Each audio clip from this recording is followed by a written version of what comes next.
Good morning, good morning, good morning. So there's not too many people at the Sportsman Show right now. It's pretty empty, to be totally honest. Sunday, last day, we're in the last couple hours, so there's really not a lot of people here. I actually have an empty seminar room, which is crazy. But I figured no matter what, I'm going to fire up the live stream because I got fans online that want to hear all about how to catch big bass. So I'm still going to do my seminar, even though I am literally alone in this room. Oh, you flip this back around. It's kind of crazy, to be totally honest. Dude, Thursday I had this room filled. But anyways, it don't matter. So part of my speech here in the very beginning was going over who I am and what I do. I feel like everybody here online following on Central Oregon Fishing Report already knows who I am and what I do. So I'm going to go ahead and just skip over that part of the seminar. But I know y'all want to know, how does Josh go out there, go catch those big monster bass? I got some awesome tips for you that we're going to go over. It's going to help you guys get out there and key into those big largemouth out there, Wickiup Reservoir, Crane Prairie Reservoir, all of our bass lakes. So the first thing that I want to tell you is that commitment is absolutely key, right? So you got to have this mental mindset that you're going to go out, you're going to go catch these trophy bass. You're not going to be messing around with the dinks. You don't want the dinks. You want to go after the trophy bass, right? So there's a couple things that you definitely got to keep in mind with that. So number one, trophy bass are loners, right? Like, they're not going to be in a school of other largemouth bass. There's typically going to be one big largemouth bass, maybe two depending on the time of the year, because you'll get the whole buck and hen thing. But typically, if you want to fill the live well with trophy-sized largemouth bass, then you're going to probably have to move spots once you've keyed in and you've picked up that first largemouth bass, right? So the commitment is key, just being committed to catching that big largemouth out of that hole, moving on and going on to the next hole, right? So another big part of the commitment being key is your bait size. Bait size is going to matter drastically. If you're throwing a 4-inch Senko worm, for example, you can pick up the big largemouth with those, but the thing is that you're also going to pick up the smaller largemouth and other panfish and just different fish that are interested in that smaller presentation. However, when you up that game and you take that Ned worm, Senko worm, and you make that a 10-inch, an 11-inch, the whole ball game changes. And you have an opportunity, too, that when you're throwing that larger bait, right, you're going to confidently know that when you're getting bites, that it's probably a quality bass instead of some kind of little dink, right? So commitment is key all the way around the board of just being committed to that mindset. I'm going to catch these trophy largemouth, nothing more, nothing less. You're going to make sure to up that bait size, maybe even simulate. I have a couple of rat lures, baby duck lures, bigger presentation like that. I've seen largemouth out at Crane Prairie Reservoir, in the 10-pound range, literally suck up a blackbird that is sitting on a stump. You know what I mean? Let me put the comments on here in case anybody has anything to say. Let's see. How do I think we're good. We're good. But anyway, so moving forward, a trophy largemouth is just not going to commit to a smaller size bait. It's just that simple. You have to understand that the large size largemouth, he's going to expend the least amount of energy to gain the most energy. So he's an opportunist. He's not going to eat everything that comes by. He's going to wait for that right opportunity to get the food that he wants to get that's going to fill up that belly, right?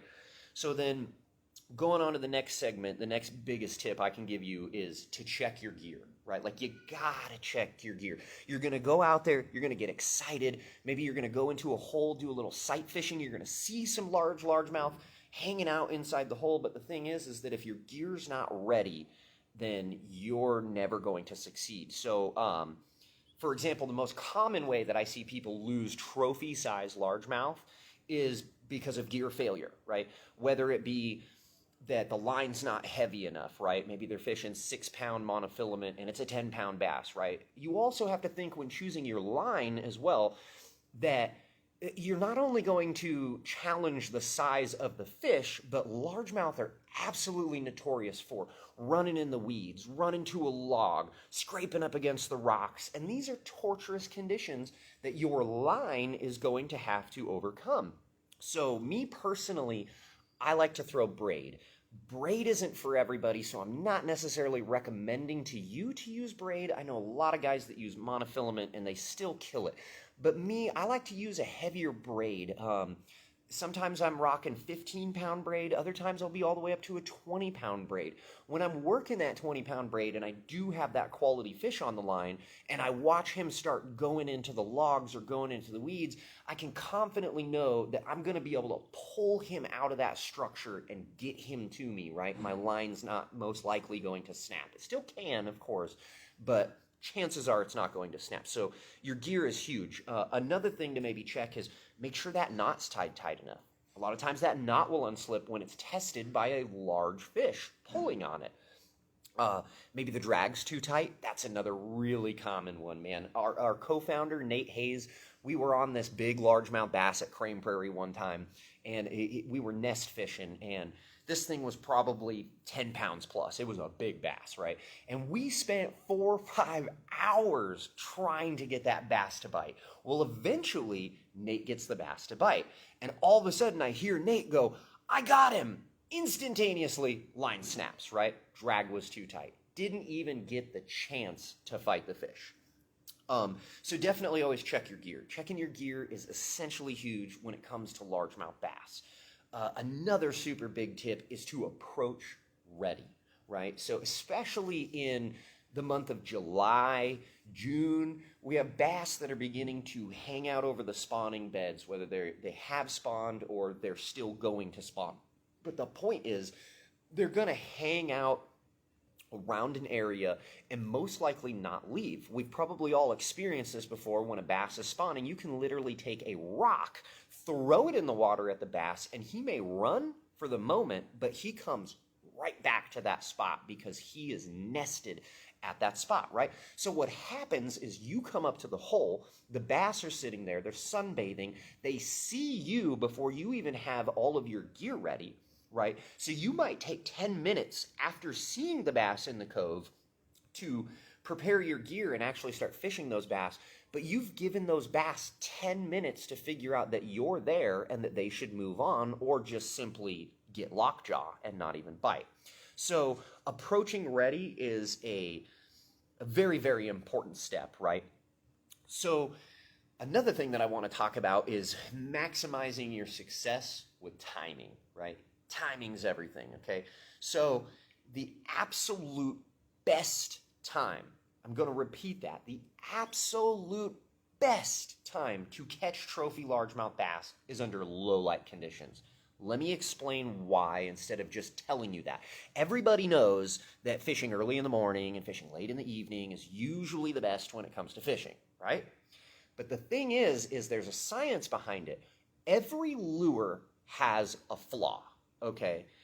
Factory made, human made, handcrafted, hand painted, doesn't matter. When these fish are going to come up to that lure and they're going to deeply inspect that lure, there's going to be flaws with that lure. There may be flaws in your line. There may be flaws in the lure, the pattern, the color. It has a chip. Maybe a hook is sticking out too far.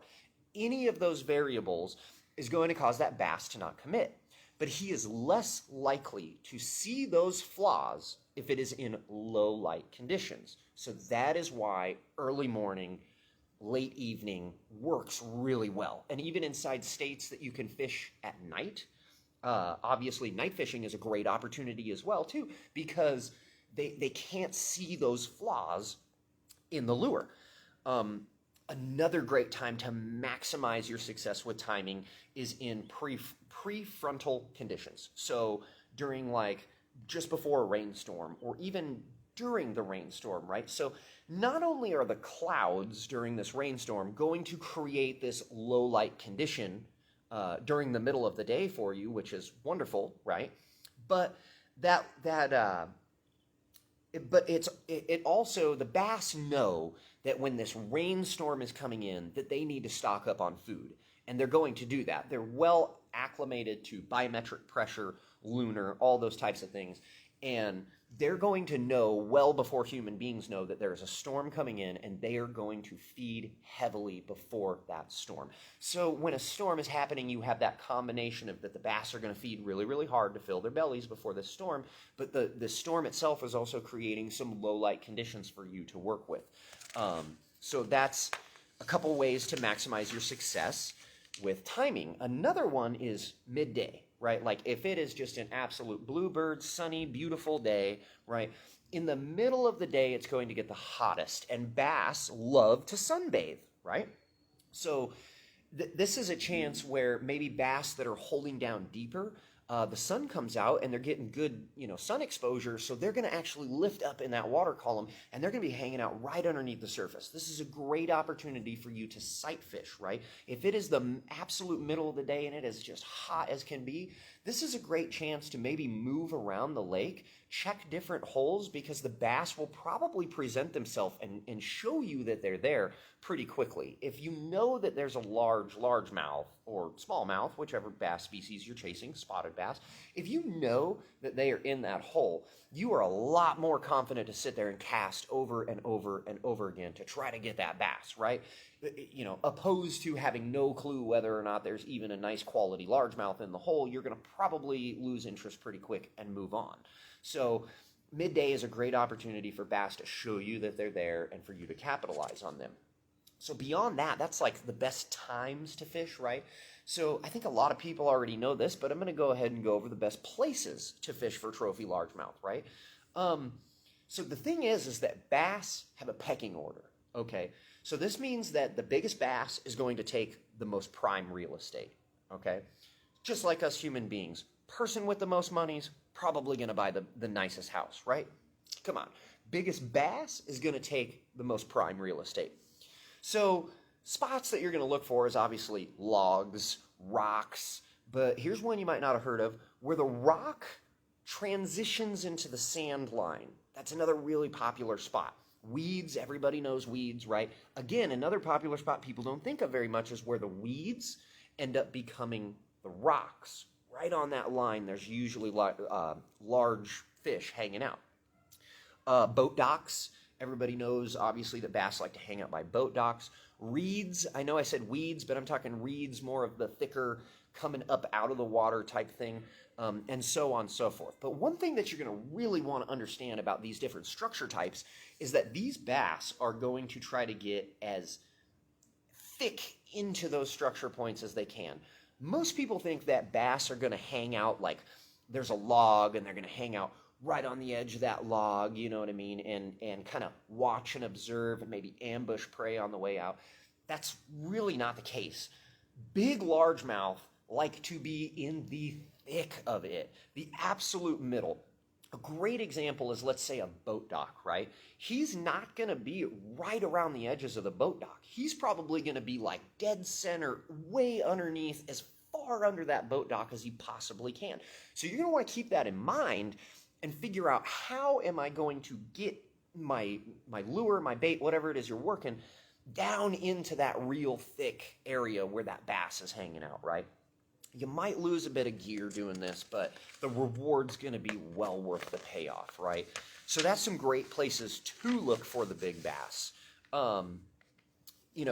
Casting into deep cover, it definitely, like I said, has its downside. You're going to lose gear, equipment. There's even going to be some spots that are not necessarily accessible by kayaks, by the bank, and you may have to get like a small skiff or, an aluminum boat, something that can really bounce and really get into that tight spot to get you in there.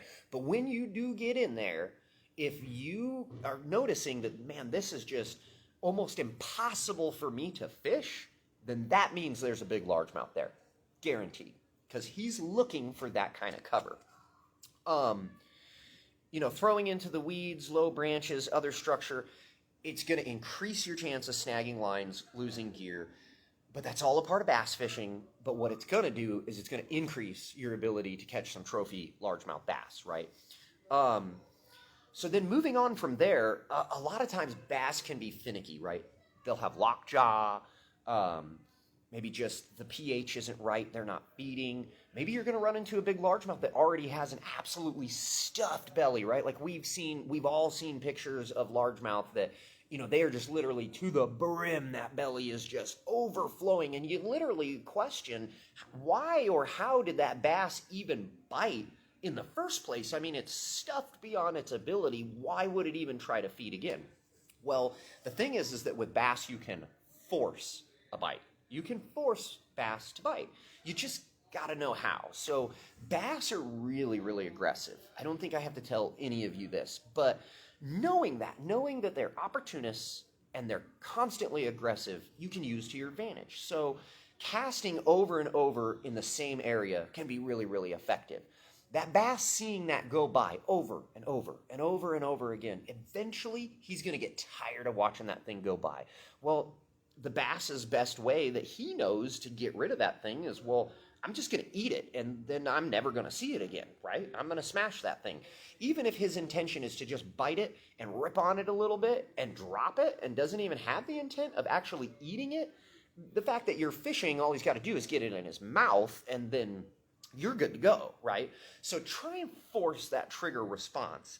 Another big thing is when you're using like swim baits and stuff like that, really try to pay attention to try to make that as natural as possible, right? Like a little 3-inch, 4-inch minnow can only swim so fast. So if you're pulling that thing faster than that little minnow can swim naturally in the wild, that bass is going to see right through that smoke screen, and there is no way that he is going to commit to it. He didn't get big by being stupid, so he's attuned to that things and fishermen and stuff out there are trying to dupe him. So if he sees anything that seems unrealistic, he's out. He's not going to bite. Again, remember, they're opportunists. They don't have to eat everything that comes by. You want to try and get him to be interested in what's coming by, right? And a natural presentation is obviously going to work. Great success with that. Colors are a big deal. They can, extremely help with attracting bass. But there's kind of a pattern to the colors. So typically when you have bright colors, greens, chartreuse green, fire engine red, blazing orange, right? These colors are more particularly used, at least to me, when there's cloudy or muddy conditions. The idea is that the fish can't really see too far. So I'm going to need some colors to increase that visibility, and it's going to help a whole bunch. But in the same respect, when it's super, super clear, right, hot colors are just not a good idea. I know it seems like it because you're sitting there looking at the water quality and you're like, man, this chartreuse green lure that I got, you can see it from a mile away, right? Well, naturally things out there you can't really see a mile away.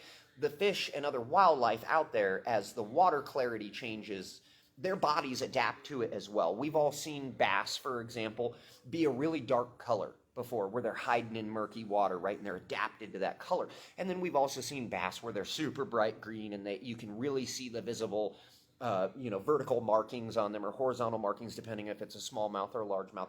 But fish, even minnows, they change their shape depending on the water clarity, right? Almost like a chameleon. So if that bass sees that chartreuse green and he can see it a mile away, boom, he already knows that's not natural, right? So when it comes to clear water, I like to stick to more natural colors, something, that some beiges and just stuff that's a little bit softer. And then in those murky conditions, that's when you want to really up that color game.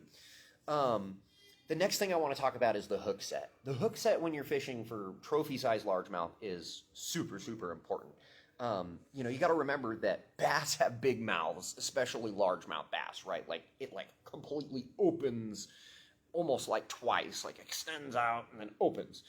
And because they have big mouths, this means that they do huge head shakes. As soon as you hook a big largemouth bass, the first thing he wants to do is he wants to go to the surface and he wants to start just shaking and jerking his head, right?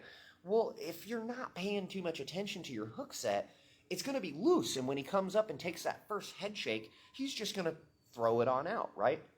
Bass have extremely hard mouths because they They have teeth, but they don't really have teeth. Not like a brown trout or a large trophy rainbow trout, right? Those are full on, like, you can see them, they're like canines, you know what I mean? Well, bass more of this like gritty, sandpapery palate to their jaw, right? And instead, they have this really hard mouth that, with the combination of that crushing jaw power and that little sandpaper teeth, they're able to more so like pinch prey in half than really serrate prey in half with teeth like a brown trout will do, right?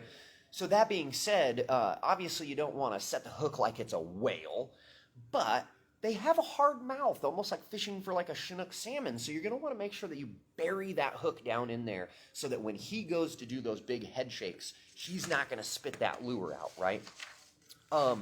Another thing I think that people kind of overlook a little bit is the water depth. So I've seen a lot of people have this instinctual large bass are going to be down deep, right? Well, that's not the case at all. Sometimes that applies with other species of fish like Mackinaw, for example, lake trout, right? Like they're usually down really deep.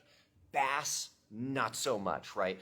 So don't assume that the bass is down deep. Most bass want to hang out where they can see everything. They're going to be just a couple inches underneath of the surface so that they can overview everything going on inside the water, but then they also have the ability to just kind of slightly turn to the side and get that eye up and out of the water column, and they can see what's going on outside of the water, right? This is how they're going to bust you when you come walking up to the cove and they're just sitting there right on the surface. After they see you, the jig is up. You might as well go to a whole nother hole because that bass is not going to bite. He knows that you're there, right? So assume that largemouth are probably going to be in more shallower water or 4 feet or shallower, and just be prepared for that. Another thing is that when they're in that shallow water, they're not going to be in shallow water surrounded by some open territory, right? No way. They're going to be in shallow water where somewhere right nearby there's some structure, weeds, logs, etc. Because the idea is they're hanging out in that wide open space so that they can see everything as it's coming. They know about the predator before the predator becomes a problem for them, right? But they still need the escape plan. Once they see that predator, they need to be able to dart to cover quick, right? So seek out those spots, look in the shallows and everything that's right next to cover and everything, and you're probably going to find some pretty largemouth, smallmouth hanging out in those spots. Another big tip is to just kind of slow it down, right? So we're mainly talking about your presentation here. Take a time to slow it down. Think about it. The bass they're bigger and they're not as fast, right? But they are much more in control of their environment around them, okay? So again, as a result, they're opportunity feeders, right? Like, I'm going to say they don't have to eat everything that swims by. They're opportunists. So give that chance to slow down a little bit. You know what I mean? Like if I'm working a Senko worm or something like that, I might let it literally sit in one spot for just 5 seconds, 10 seconds, and just twitch. Just make it move in the spot that it's already in. Not that I'm bouncing it to the next spot, but I'm making it move right here, and then I'll give it a little bit of movement and move it again, and give that bass that opportunity to see it's moving, doesn't like it, and come over and finally capitalize. So slowing it down is super important. Always keep that in mind. Try to stay away from super fast moving baits like spinner baits, and be a little more in control with your baits like frogs, poppers, crankbaits, jigs, something to that fashion that you're going to be able to have a little more control over the speed. The reason why I say try to stay away from things like spinners and stuff is because the spinner just doesn't work unless you peel it at the right speed, right? So maybe avoid a bait that's going to require you to go a certain speed in order for it to work properly. Choose something more like a Senko worm that could be worked fast, it could be worked slow, it could be worked intermediate. It doesn't matter. It's up to you and your technique, right? But yeah, stuff like those spinners and and whatnot. If the bass is, large bass are really not that fast. They're more slow and lazy, and you're gonna have to keep that in mind. Large trout, totally different story. Large trout, you can peel it fast. They love to chase stuff. Bass like to chase stuff too, but they'll only chase it so far. And like I said, they're opportunists. They're looking for the easy prey. They're looking for the wounded gazelle that's in the very back of the group and has fallen behind, So speed can be a big, big difference when it comes to catching trophy largemouth. So now I got a really interesting tip for you guys. You guys are going to love this. I'm sure you have probably never heard this tip from anyone. No one you can find on the internet, no video, no article. Are you ready for this? This is an awesome piece of advice. If you personally know me, you might have heard this piece of advice before. I'm going to give you a little piece of background on it first. I used to have a friend that used to run the Oak Ridge Fish Hatchery, okay? They were doing some experiments on bass, and they discovered that bass have separate memory banks for each eyeball. Isn't that crazy? I know it sounds crazy. I got told about it, okay? And so I went out on the field and I put it into theory. I found a place where I had sight fishing. I could see the bass, okay? And I drug it across the right side of the fish. I got the fish to bite onto it, hook set, fighting the fish, and intentionally lost the fish on purpose, okay? I throw it again, that same lure, and I drag it across its right side, and it doesn't care at all. I attempt to do it a couple of more times, and it still doesn't care. As soon as I threw on the other side of the bass, on the left side of the bass, and dragged it by, it was like he was seeing it for the first time all over again. I know it sounds crazy, but try it when you're out there. Now, I know that there's bass that sometimes you don't know where they were. You don't know which side you presented to. They were down in deeper column of water, and you just don't have the ability to really know that it was one side or the other. But one thing that you could do is, instead of casting in that same line that you just hooked and lost that bass, maybe try casting a little more wider over here, and then try casting a little wider over here, right? Just try and present to the opposite side of the fish, and you may get that chance where you just hooked that 15-pounder, 10-pounder, and he shook the hook out from under you, and you're absolutely heartbroken, and you get a chance to redeem yourself. Again, crazy piece of advice. You've probably never heard it before, but I promise you, studies have been done. They have 2 separate memory banks for each eyeball. Another thing to keep in mind when it comes to that is that you never know when this bass has been caught or hooked and lost by another angler before, right? So maybe you're throwing a green Senko worm, right? And you hook him on the right side and you lose him, and you try this trick that I'm telling you about the left side, right? Well, if that bass had ever been hooked by a green Senko on the left side, even if it was 5 years ago, that tactic may not work on that particular bass. But another great chance is to switch up the lure too. Maybe something really simpler or similar, but a different color, maybe a slightly different shape, something like that, to just show him something new. But I will definitely take the same thing that I just hooked the bass on, and I will work that for a little while again, trying different angles, see if I can't get him on the other side and get him to commit. It works, I promise you. There's going to be some of you that are going to lose big bass. You're going to try this, you're going to redeem yourself, and you're going to go home with a big bass, and you're going to be like, thank you, Josh. I never thought to even do that. I probably wouldn't have done it if you didn't tell me to do it. Trust me, try it. The other thing that I have to say, I'm almost all wrapped up here. The only other thing that I have to say is using technology. Okay, so you guys know that I do a lot of stuff with Deeper, right? The castable sonar system, okay? So I use my Deeper when I'm out bass fishing all the time, and I'll tell you why, okay? When you stick the Deeper on the narrow beam and you're scanning, you're getting this great, readout of exactly where fish are. And, keep in mind that word, exactly, right? The sonar is showing me when I'm on that narrow beam that when I'm marking a fish, like it's right underneath of the Deeper, and I can locate that fish in a heartbeat, right? But the Deeper might scare the bass, so I'm not necessarily always throwing it with that narrow beam. But instead what I will do is I will take my deeper and I will put it on a wide beam. And the idea is that wide beam is going to scan pretty much the whole cove in one throw, okay? And the only thing that I'm looking for is I'm going to throw that deeper inside that hole, and I'm just looking for that one big mark that's inside there. I'm not really concerned with exactly where in the hole he's at. I'll find him through my process of working my stuff, taking my casts, all of that, right? But I'll have a confidence that this hole has a trophy-sized bass in it, and I'm going to keep at it until I catch that trophy-sized bass. In the same inverse, once I've caught that trophy-sized bass, I will throw the deeper again, and I will scan the hole one more time, and most times I see that, oh, the big mark's gone now. There's no big mark in there anymore.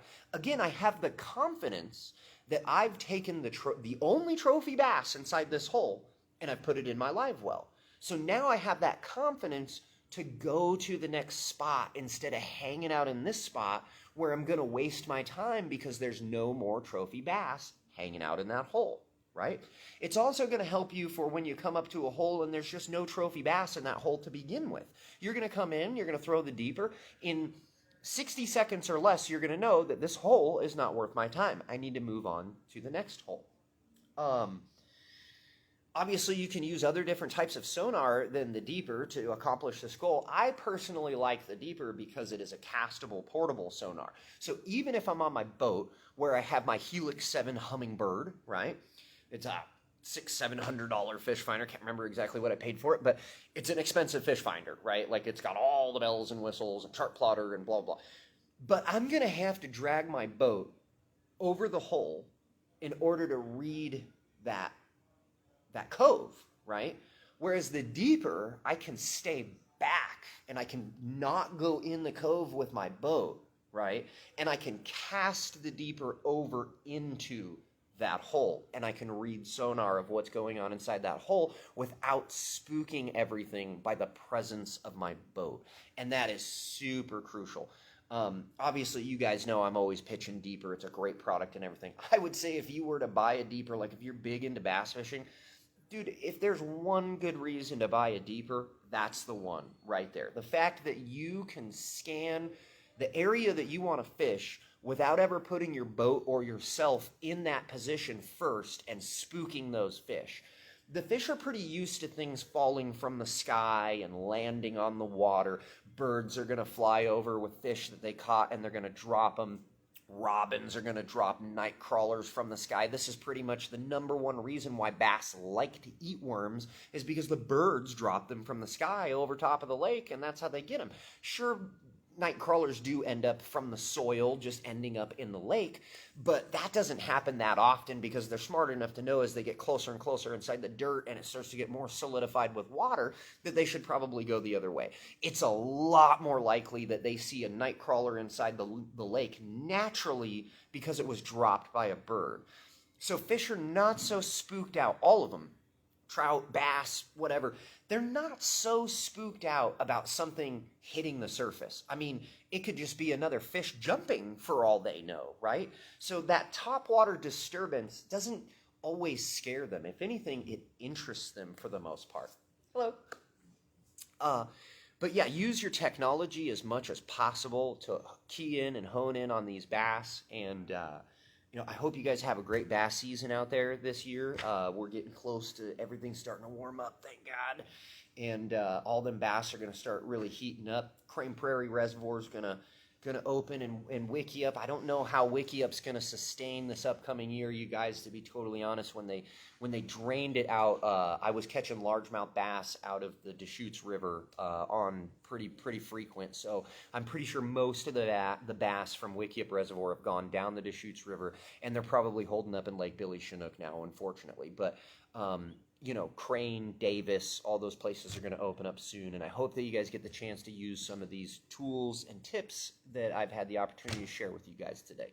So thank you for watching. You guys have a great day. We'll see you later. Howdy.